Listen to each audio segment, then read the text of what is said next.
vices e suplentes. Analista político repercute a importância da escolha desses candidatos. Ele pode assumir projetos específicos, programas dentro do governo, né, como a maioria dos vices assume. E ainda ao vivo, uma entrevista com o candidato ao Senado, Rogério Salles, do PSDB. Veja esses e outros destaques no RDTV desta segunda-feira, dia 15 de setembro, que começa agora.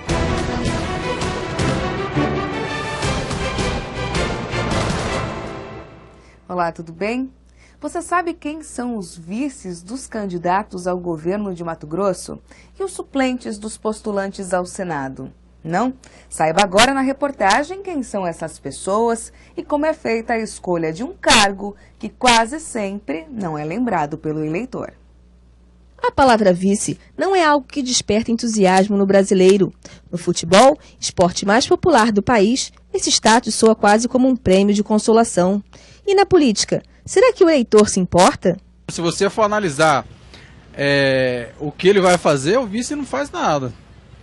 Quem faz mesmo é o candidato principal. Acho que já é até uma cultura, né, do povo, só focar no principal, né? Mas o analista político Vinícius Carvalho aponta que os vices não cumprem somente a função de substitutos. Tem a função administrativa, quer dizer, o governador pode assumir secretarias de Estado, né, embora a boa sabedoria política não recomenda, né, que ele assuma, porque tem uma frase do Tancredo Neves que diz, né, que não se nomeia quem não se pode demitir. O vice é indemissível, né, como vice, mas enfim, ele pode, houve casos recentes, né, de vice assumirem secretarias, ou ele pode assumir projetos específicos, programas dentro do governo, né, como a maioria dos vices assume, e tem a função política, porque em geral o vice, na composição da chapa, ele é uma peça de articulação importante, ele é um equilibrador do titular.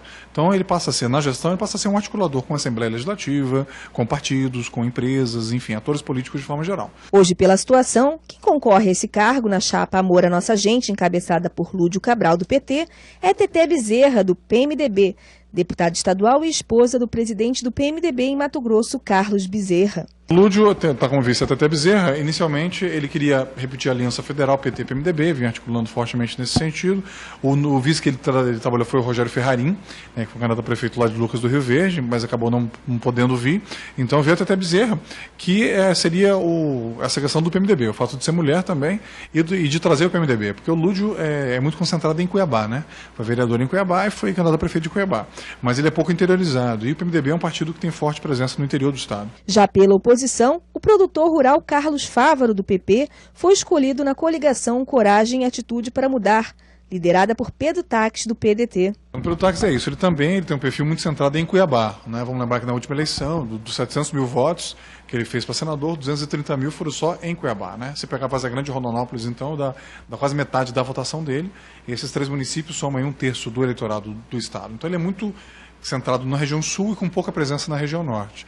E carregava um déficit muito grande junto ao agronegócio, falava-se muito de uma resistência do agronegócio ao nome dele. Então o Carlos Fávaro veio completar no aspecto regional, porque ele vem de Lucas do Rio Verde, ele é domiciliado em Lucas do Rio Verde, e também do ponto de vista setorial. Ele traz o agronegócio, pelo menos uma fração, né, uma parcela desse agronegócio, porque ele é presidente da ProSoja. Pela terceira via aparece o médico Araí Fonseca, do PSD, da chapa Viva Mato Grosso, do candidato José Riva, também do PSD. O Riva é isso, já ao contrário do Lúdio e do Pedro. O Riva é muito forte no interior do estado, né, tem um perfil de votação como deputado muito espalhado, mas com forte concentração ali na região da Grande Juína, ali, né, no noroeste, também na região norte, Vale do Arinos, ali, região norte, pinga um pouquinho na Grande Castros também e no Araguaia, mas ele tem pouca entrada nos 3 grandes colégios eleitorais, Cuiabá, Vaza Grande e Rondonópolis, né?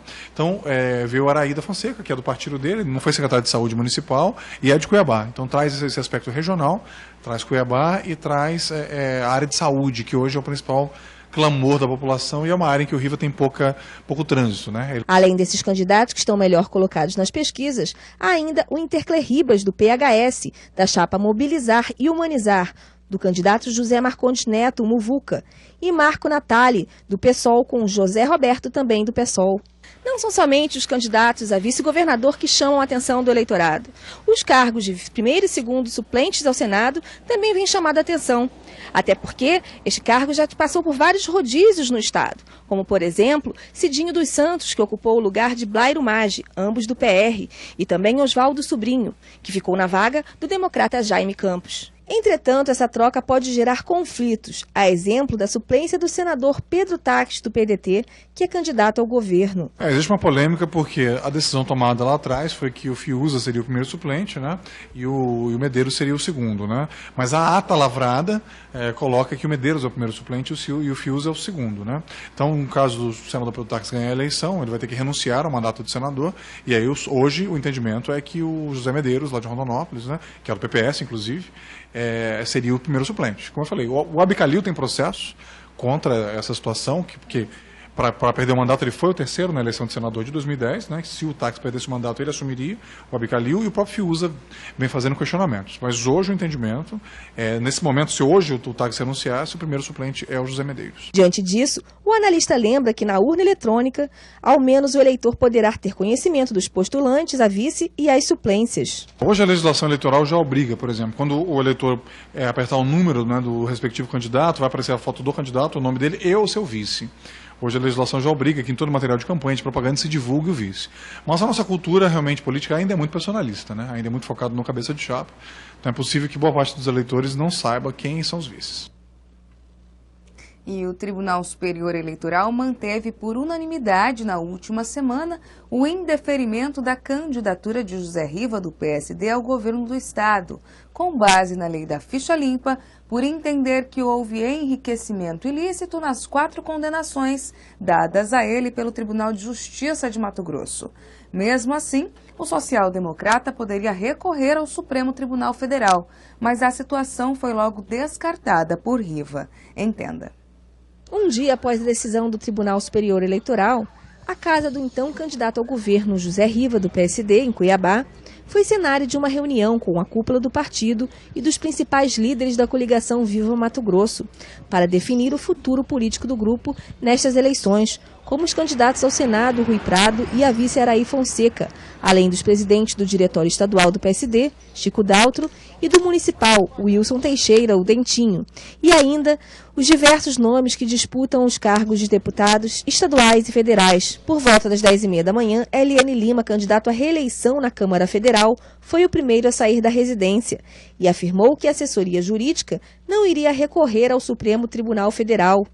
Deixou no ar a possível candidatura de Janete Riva ao cargo, que é a esposa do social-democrata. Eu acho que depende ainda de uma reunião de todos os pré-candidatos e da decisão dela. É um indício, mas não está confirmado. Cerca de 10 minutos depois, o presidente do PSD em Cuiabá, que é um dos coordenadores da campanha, afirmou que a decisão ainda não havia sido tomada, mas garantiu que o nome seria anunciado no mesmo dia. Uma hora depois veio a confirmação de que o nome de Janete Riva foi escolhido por unanimidade pelos líderes da coligação. Entretanto, a decisão ainda dependia da aceitação da família Riva. Todos os partidos da coligação estão aí juntos, reunidos, e todos pediram o nome da Janete, né, como candidato à substituição do candidato Riva. Porém, eles vão agora, está todo mundo saindo, que ele pediu um tempo com a família agora para tomar essa decisão. Janete Riva vinha participando ativamente da campanha do marido, o acompanhando inclusive em debates e viagens. Ela já foi secretária estadual de Cultura no atual governo. Antes disso, foi candidata a vice de Antero Paz de Barros, do PSDB, nas eleições de 2002. Também foi presa em 2010, durante a deflagração da Operação Jurupari da Polícia Federal, que investigou irregularidades na Secretaria de Meio Ambiente do Estado. E realmente foi homologada a candidatura de Janete Riva, do PSD, ao governo do Estado, em substituição ao marido dela, José Riva. No primeiro discurso, a ex-secretária estadual de Cultura e pecuarista disparou contra o principal adversário, o senador Pedro Taques, do PDT, alegando que a coligação Coragem e Atitude para Mudar estaria comprando a vaga ao Palácio Paiaguás. Apesar disso, Janete garante que dará continuidade no projeto de Riva, fazendo uma campanha, segundo ela, franciscana, com dignidade para ganhar a eleição. A ex-secretária lembrou que quando foi questionada se estaria pronta para assumir a campanha, a resposta sempre foi afirmativa. José Riva destacou que o grupo continua firme e unido, pois não perderam o apoio de nenhum dos prefeitos pelo PSD. Assegura que a esposa será uma grande mãe para cuidar dos mato-grossenses. Mais informações em reportagens no portal do Grupo RD News. E mais um dia de troca de farpas entre os candidatos ao Senado, Wellington Fagundes, do PR, e Rogério Salles, do PSDB. Confira. Além de apresentar o resultado das últimas pesquisas eleitorais, Wellington Fagundes, do PR, falou sobre educação e prometeu apresentar projetos voltados ao ensino infantil e superior. Mais uma vez, o republicano rebateu as acusações de Rogério Salles, do PSDB, e mostrou que registrou em cartório a abertura dos sigilos bancário e fiscal da família. O homem público tem que ir além do discurso fácil, da conversa de época de eleição. Mais do que falar, é preciso ter coragem para fazer. Por isso, como candidato ao Senado, coloco à disposição a minha história e de minha família, pois não temos nada a esconder. Rogério Salles, do PSDB, reprisou a última propaganda eleitoral, associando o republicano ao governo Silval e às lideranças da base situacionista. O programa lembrou ainda das indicações feitas pelo PR aos comandos das secretarias de infraestrutura e da Copa, dos gastos com publicidade voltados ao Mundial e ainda as obras inacabadas. O candidato do PR e do Silval, entretanto, usou o seu horário de televisão para atacar a minha honra. Terá que responder por isso na justiça.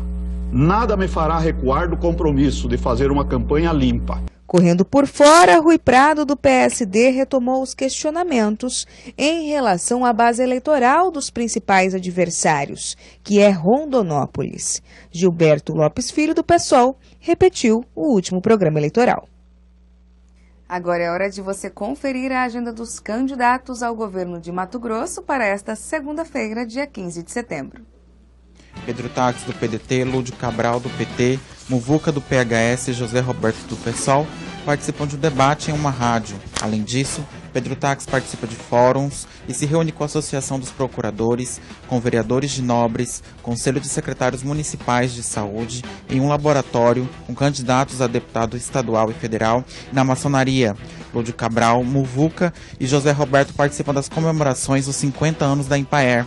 Além disso, Lúdio concede entrevistas, apresenta o programa de metas para a Associação dos Notários, realiza caminhada na Praça Brasil, em Rondonópolis. Janete Riva, do PSD, não forneceu a agenda. Muvuca, do PHS, visita o bairro Pedra 90, em Cuiabá, se reúne com a equipe de campanha e realiza caminhada.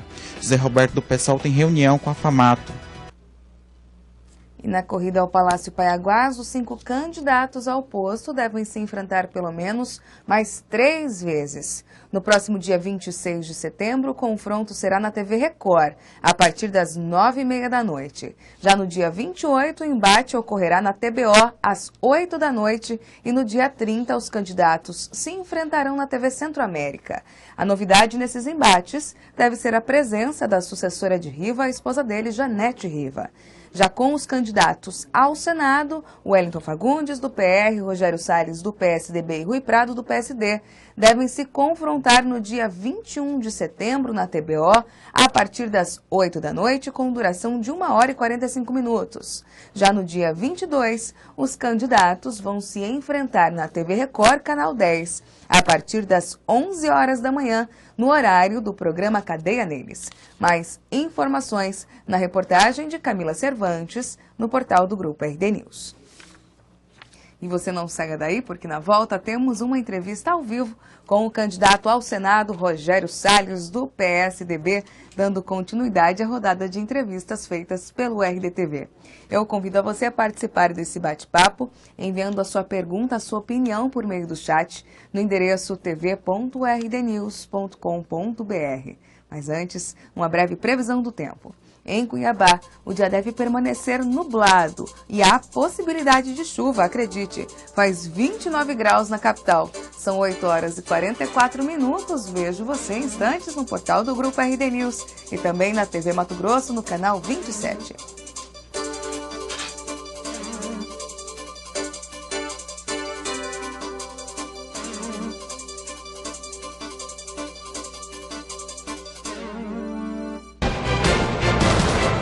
A Prefeitura de Cuiabá está trabalhando a todo vapor no projeto Novos Caminhos, o maior programa de asfalto da história da capital. É benefício para a nossa saúde. é qualidade de vida. Já são mais de 30 bairros recebendo asfalto de alta qualidade. A gente pode observar que agora eles estão caprichando, não é mais uma casquinha de ovo. Até 2016 serão 300 quilômetros de asfalto novo e 500 quilômetros de recapeamento. Prefeitura de Cuiabá, junto com o cidadão.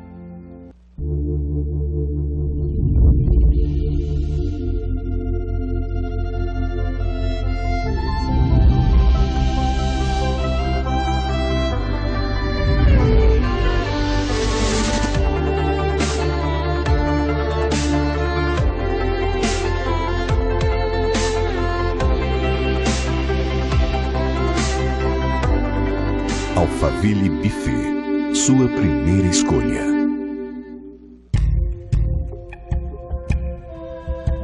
Você sabe onde seu filho pode brincar? Ele não. Evite os acidentes domésticos. Uma campanha Unimed Cuiabá. No mundo atual, a velocidade da notícia anda no tempo do próprio acontecimento. E você analisa, opina, busca, atualiza, onde quer que você esteja. A notícia tem que estar na sua tela, na palma da sua mão e onde você quiser. Um site de notícias só é completo quando você pode compartilhar, assistir e participar dos acontecimentos. RD News, RD TV e blog do Romilson. Jornalismo político e interativo. Leia, assista e opine. A Prefeitura de Cuiabá está trabalhando a todo vapor no projeto Novos Caminhos, o maior programa de asfalto da história da capital. Eu já moro aqui há 20 anos e nunca foi feito um trabalho desse aqui. Já são mais de 30 bairros recebendo asfalto de alta qualidade. Que é um asfalto muito bom, não é aquela casquinha de ovo que nem se diz, não. Até 2016 serão 300 quilômetros de asfalto novo e 500 quilômetros de recapeamento. Prefeitura de Cuiabá, junto com o cidadão. Bom trabalho, amor. Igualmente, querida. Boa aula, filho. Obrigado, mãe. E juízo vocês dois. Nada de ficar esquentando a cabeça por aí e causando queimadas. Queimadas urbanas pioram a qualidade do ar e aumentam a incidência de doenças respiratórias. Conscientização começa em casa. Prefeitura de Cuiabá, junto com o cidadão.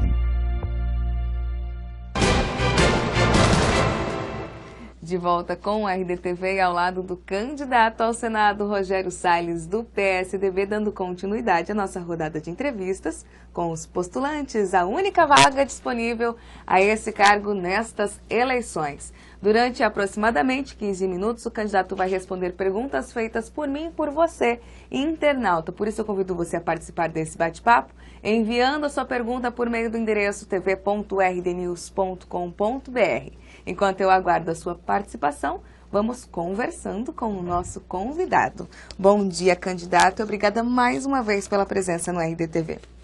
Muito obrigado. Eu é que agradeço pela oportunidade de estar aqui. Esse site que é um dos mais acessados, mais lidos e que contribui aí para a formação de opinião na população de todo o estado de Mato Grosso. Candidato, já vamos começar falando das trocas de farpas no horário eleitoral gratuito entre o senhor e o seu principal adversário, Wellington Fagundes. A última acusação feita pelo republicano foi que o senhor estaria recebendo uma aposentadoria pelo fato de ter sido governador do estado. Ele não questiona a legalidade, mas sim a moralidade disso pelo curto tempo de período que o senhor esteve neste cargo. Como que o senhor atribui esse tipo de acusação? Seu tempo começa a contar a partir de agora. Eu recebo uma pensão por ter exercido o cargo de governador. É um direito que é conferido dentro da lei e eu exerço esse direito. Não fui eu que criei esse direito e ele existe eu não sei há quantos anos. Estranho, eu nunca fui parlamentar.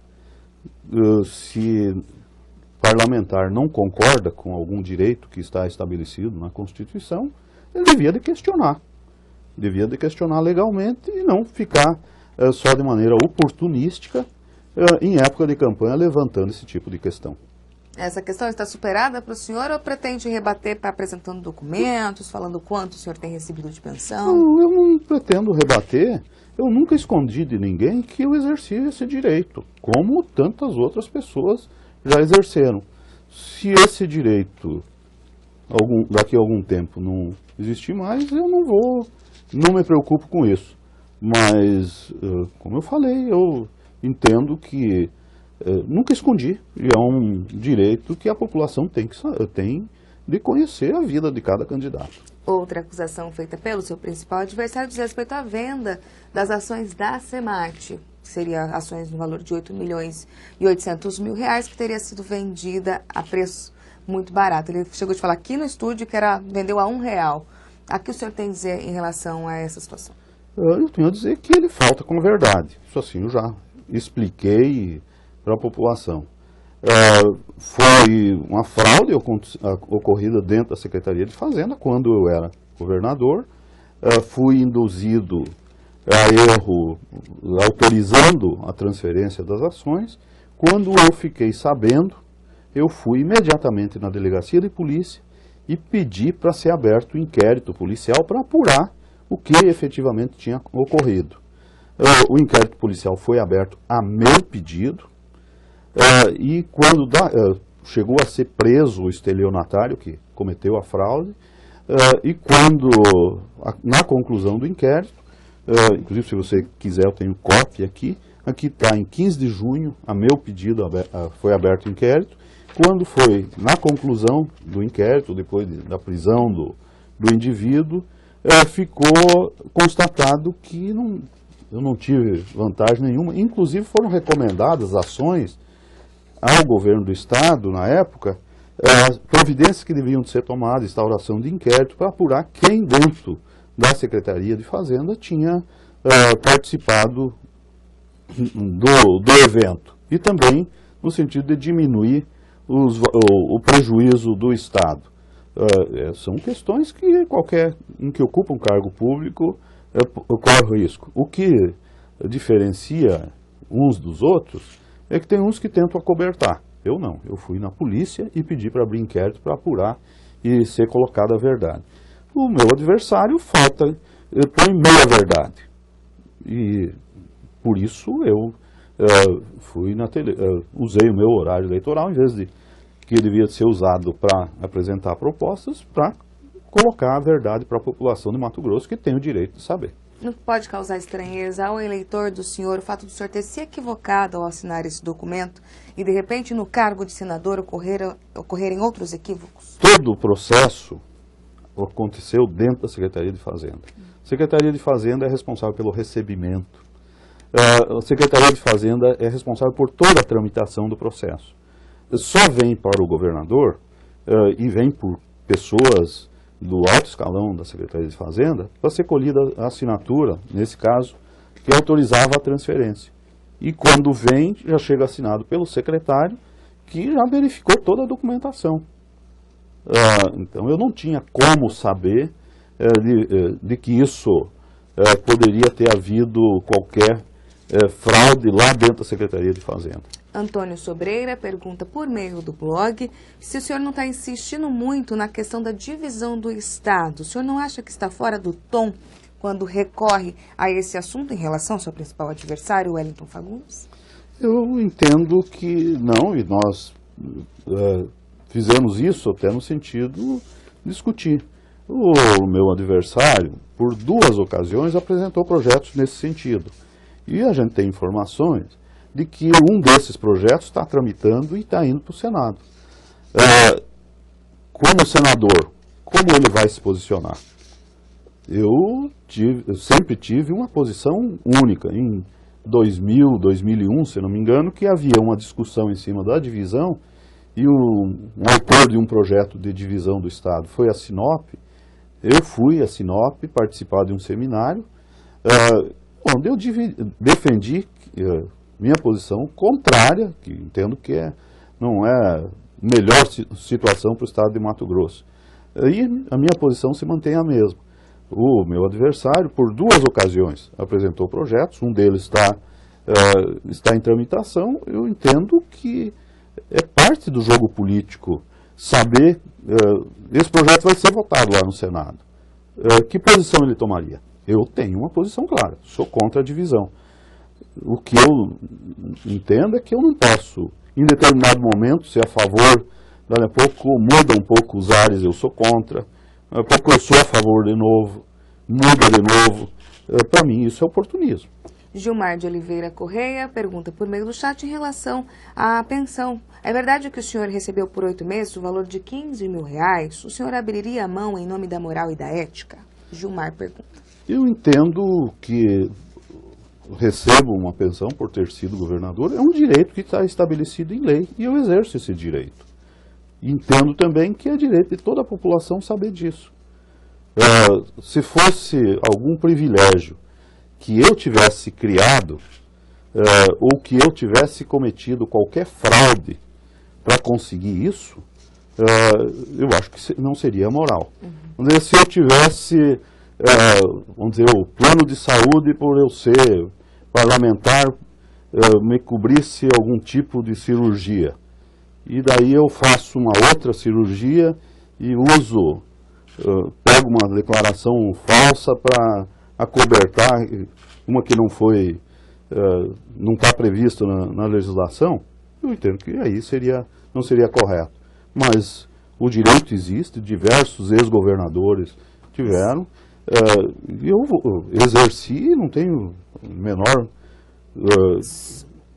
não coloco, nunca escondi isso de ninguém. Só respondendo diretamente a pergunta de Gilmar, o senhor não abriria a mão hoje, porque é um direito do senhor, é isso? Exato. Se a lei determinar que não tenha mais esse direito, não tem problema. De receber. João pergunta, como governador o senhor não fez nenhuma obra significativa para Mato Grosso? E como senador, o que pretende fazer? João pergunta. Eu fui governador de Mato Grosso durante 8 meses e pouco, quase 9 meses, em período eleitoral. Primeira coisa que eu fiz foi distribuir recursos do FETAB, que na época eram bastante reduzidos, fiz convênio com praticamente todos os municípios. Eu não gastei milhões divulgando, criando factóides, mas só em Barra do Garças, por exemplo, eu fiz convênio com a prefeitura para reativar as águas quentes de Barra do Garças. E deu uma reativada, melhorou a questão do turismo naquela cidade. Lá em Barra do Garças ainda, eu fui lá para inaugurar, fui lá e começou no governo Dante Oliveira, fui lá para reativar o hospital municipal. E é um hospital que está funcionando até hoje. Fui a Porto Esperidião, lancei o GEFRON. É a unidade do GEFRON que está funcionando até hoje, protegendo segurança na fronteira. Como senador da República, eu não vou ficar fazendo... O senador não constrói obras. O senador propõe leis, muda as leis. E eu pretendo fazer leis no sentido de melhorar a questão, principalmente uma revisão do Pacto Federativo. Eu não concordo que prefeitos municipais, eles fiquem de pires na mão em Brasília, implorando por uma emendinha. Esse dinheiro, o dinheiro público, tem que estar onde as pessoas estão, tem que estar lá no município. Eu pretendo batalhar por uma revisão do Pacto Federativo para que mais recursos estejam no município. Não tem sentido um prefeito ter que sair da sua cidade pequena lá, com pouco recurso que tem, e ir a Brasília para conseguir recursos para fazer um postinho de saúde, para comprar uma ambulância. E daí, hoje, o que acontece é uma distorção. As emendas parlamentares acabam servindo para que o parlamentar crie um atrelamento político, e que isso quando é um parlamentar que só faça essa questão política. Já tem algumas pessoas fazendo da emenda parlamentar, a distribuição das emendas parlamentares dentro de critérios.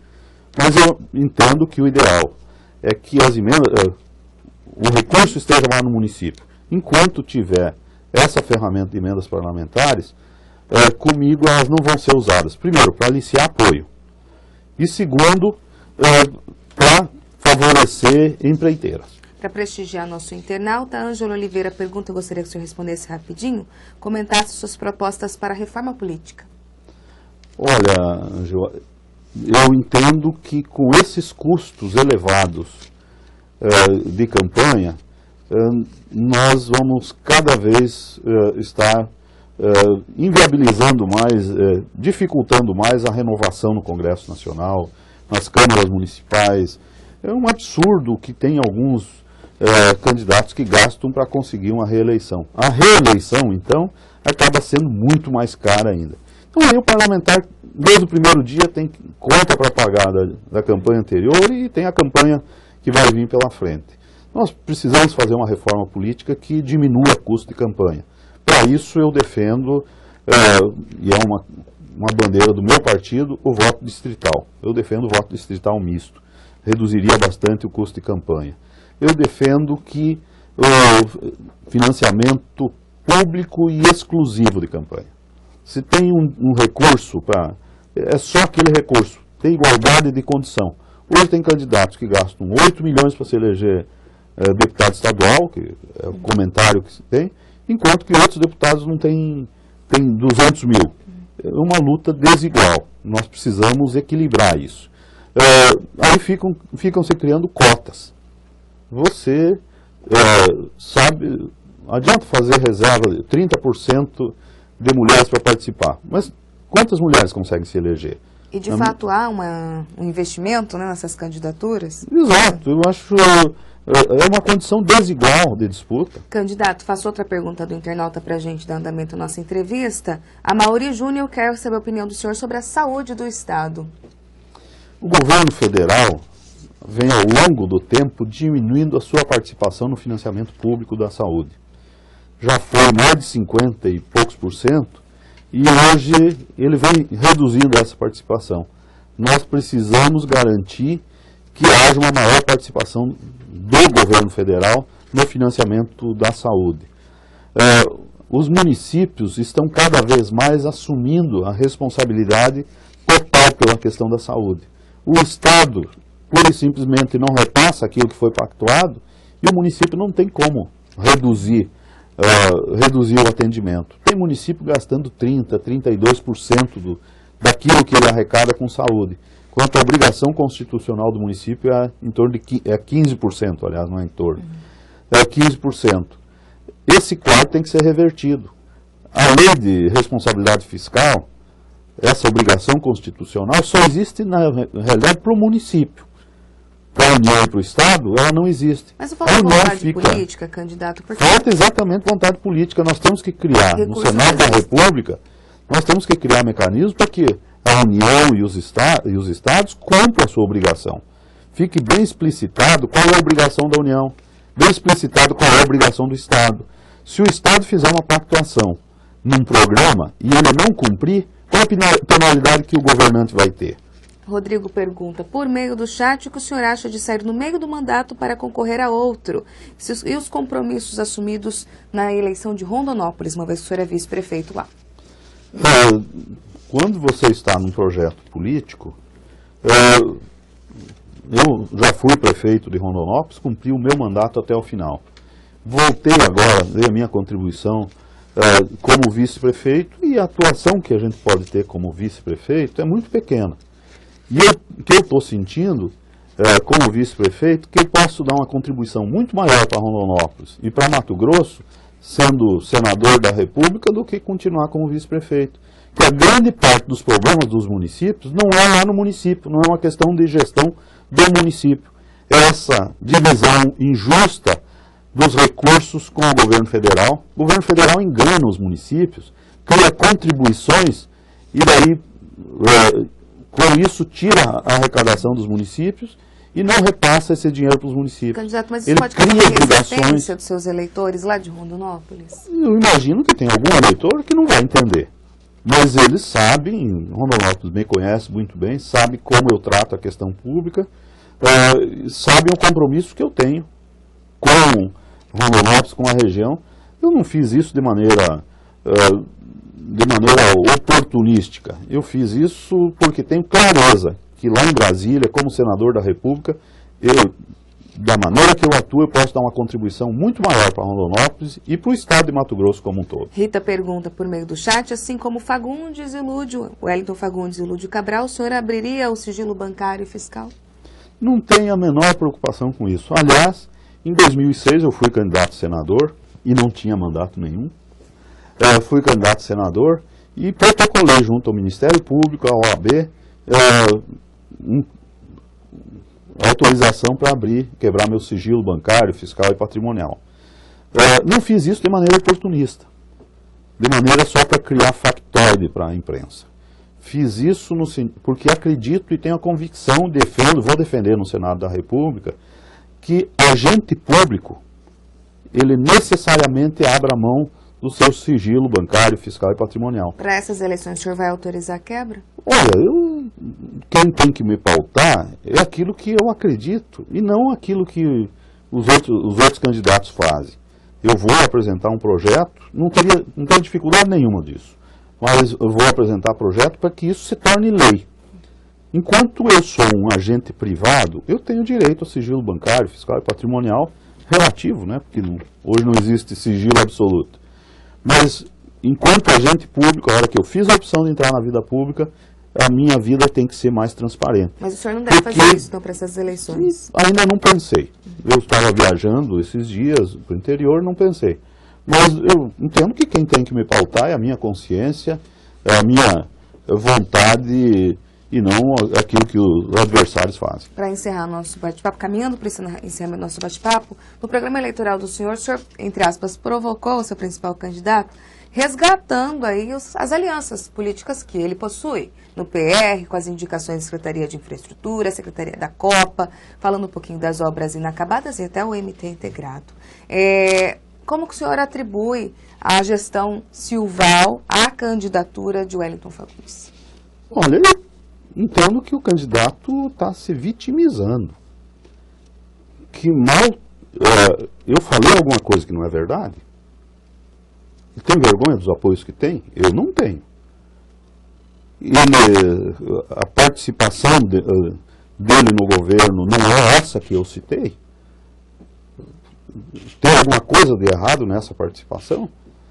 Eu não entendi, foi a reação dele, né?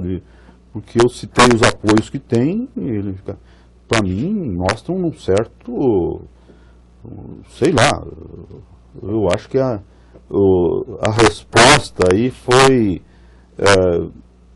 desproporcional àquilo que eu citei. Eu acho que o programa eleitoral serve para isso. Se ele quiser divulgar todos os apoios que eu tenho, gastar 2 ou 3 programas falando dos apoios, que eu tenho apoio do Pedro Táxi, que eu tenho apoio do Aécio Neves, que eu tenho apoio do Mauro Mendes, fica à vontade. De maneira nenhuma eu me envergonharei dos apoios que recebo. E penso, tenho clareza, tenho certeza que é obrigação do candidato não esconder isso. No entanto, aqui no estúdio, o candidato Wellington Fagundes relembrou os apoios que o próprio PMDB já concedeu ao senhor e a candidaturas ligadas ao senhor. A exemplo do fato do Bezerra ter sido governador, o senhor vice, e a esposa do senhor ter sido candidata a vice na gestão do Zé do Pátio, lá em Rondonópolis. Como que o senhor avalia essa caminhada diferente nesse momento do passado? Política é assim. Olha, eu já apoiei, inclusive, ele, em 2000, foi candidato a prefeito em Rondonópolis e eu era vice-governador. Ele foi candidato, inclusive, pelo meu partido. Mas hoje eu não estaria junto com ele. E não me envergonho. Eu comecei na política. Aliás, eu nunca fui vice-governador de Bezerra. Eu fui vice-governador e com muito orgulho, com muita honra, de Dante Oliveira. Eu participei em 92 da eleição, junto com Bezerra, à prefeitura de Rondonópolis. E não tenho nenhuma vergonha de ter feito isso. Pelo contrário, tenho orgulho de ter participado. Ajudei a eleger Bezerra em 1982, logo que tinha chegado a Mato Grosso. Nunca escondi isso de ninguém e não vejo demérito nenhum. Bezerra tem um papel histórico na política de Mato Grosso. Teve a sua contribuição ao desenvolvimento do Estado. Mas é outro momento, é outra ocasião. Por isso que eu não entendo a reação do candidato quando eu coloquei. Se ele tem algum motivo para ter vergonha disso, sinto muito, eu não tenho. Essa briga, candidato, seria uma briga que a gente chama paroquial, porque lá em Rondonópolis, terceiro maior colégio eleitoral do estado, há uma briga de grupos políticos muito intensa. A política ali é muito latente. O fato do senhor ter subido nas últimas pesquisas, estar próximo a ele, pode ter causado algum tipo de ressalva nessa campanha? É claro, quando você está numa disputa que você está muito tranquilo e alguém cresce um pouco, causa um certo desconforto, eu acho que é natural. Mas o apego ao poder não pode ser amanhã que essas coisas desequilibrem ninguém. A população de Rondonópolis me conhece bem, muitas pessoas no estado de Mato Grosso me conhecem pelo fato de ter sido vice-governador, governador, fui candidato outras vezes, estive na disputa, sabe a minha tranquilidade. Aquilo que eu faço, eu assumo. Mas de maneira nenhuma, e até por uma questão de coerência, eu acho que a população tem que saber os apoios que eu tenho, tem que saber da minha vida, porque é muita responsabilidade. No dia 5 de outubro, nós vamos estar escolhendo quem vai estar definindo o nosso futuro. E eu quero ser senador da República e quero ajudar Pedro Taques a fazer uma revolução no estado de Mato Grosso e quero ajudar o Brasil a mudar. E mudar de maneira decente, de maneira correta. Quero resgatar a dignidade da gente fazer política, que infelizmente nos últimos anos acabou todos os políticos sendo jogados no valo comum, que eu acho que não é. Nós temos que melhorar. Falando justamente da tranquilidade do senhor, a gente sabe que o senhor tem um perfil mais tranquilo, mais calmo. Não pode causar uma estranheza ao eleitor esse espírito mais combativo, mais embativo nos programas eleitorais? As pessoas que me conhecem sabem disso.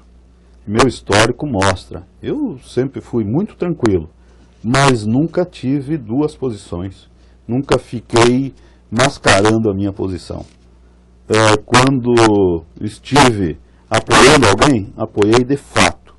Quando eu não concordei com as ideias, e aconteceu isso com um candidato, uma determinada eleição procurou para apoiar, não apoio. E na época, Dante, o pessoal pediu que era conveniência política, talvez, para o Estado. Disse, olha, eu não apoio e pronto. Né?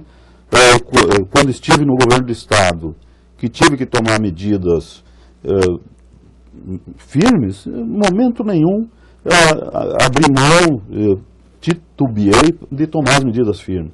Eu penso que você ter posição firme não significa ser agressivo. Nunca fiquei levantando mentiras sobre o meu adversário, agredindo o adversário. Agora, como eu citei os apoios que ele tem, ele reagiu de maneira desproporcional, eu tenho obrigação também de dar as explicações que a população tem o direito de saber. Para encerrar nosso bate-papo, a presença de Janete Riva como candidata ao governo do Estado, há algum impacto na campanha, nas candidaturas ao Senado? Olha, eu penso que tem, eventualmente, algum impacto, e pequeno, na candidatura a governador. Nas candidaturas ao Senado, eu entendo que não tem nenhum impacto. O meu companheiro de chapa, Pedro Taques, nós vamos continuamos fazendo a campanha durante esse fim de semana. A ideia é continuar fazendo uma campanha juntos, até por uma questão de redução de custos, e mostrando para a população que nós vamos estar juntos para melhorar o estado de Mato Grosso. Eu quero ser senador da República e, para isso, eu preciso do apoio de toda a população. Rogério Salles, 456. Tá certo, candidato, a gente agradece mais uma vez a sua participação aqui no RDTV. Eu é que agradeço. Muito obrigado pela oportunidade e estou à disposição para esclarecer qualquer coisa. Reiterando, eu, de maneira nenhuma, mudei meu caráter, meu perfil, minha maneira de encarar as coisas. Com muita tranquilidade, sem agredir ninguém, mas fortalecendo aquilo que é o direito do eleitor de saber aquilo que é verdade, sem esconder apoio, sem meias verdades. Eu acho que a verdade é que tem que prevalecer. Tá certo, candidato, a gente agradece a sua participação e todas as manifestações que tivemos por meio do chat. Caso eu não tenha feito alguma pergunta aqui ao vivo, a gente repassa para a assessoria do candidato, que eles mesmos dão encaminhamento às respostas. Bom, é isso, a edição dessa segunda vai ficando por aqui. Nos vemos de novo amanhã ao vivo, às 8h30 da manhã. Até lá.